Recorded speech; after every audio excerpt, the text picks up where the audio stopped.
ભાઈ માયાભાઈ આહિર કહી કે હિરાજભાઈ કહી કે નવનીતભાઈ કહી જે પણ મેટલ હોય એમાં સરકાર સાચો ન્યાય કરશે અને એના કરતાં મુરલીધર સત્ય ન્યાય કરશે.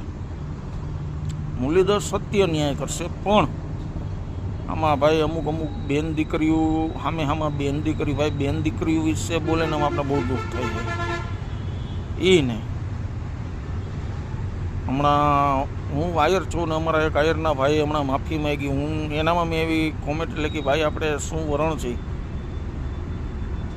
અને સામે કયું વરણ છે, બે હરખું જ છે, સનાતન જ છે. આપણે બેન દીકરીઓ વિશે બોલી આપણા માટે સારું નથી. બાકી તો ભાઈ આપણે તો બીજું તો આમાં કાંઈ કહી ન હગીએ. આપણે તો એટલા બધા કંઈ વડીલી નથી ને એવું કાંઈ આપણે, પણ આમાં સત્યના માર્ગે તો હું એમ કહું સત્યના માર્ગે હાલું ને કોઈ પણ બેન દીકરી કોઈ પણ સમાજની હોય એના વિશે ન બોલો. જય મુરલીધર, જય માતાજી, હવ ડાયરાને.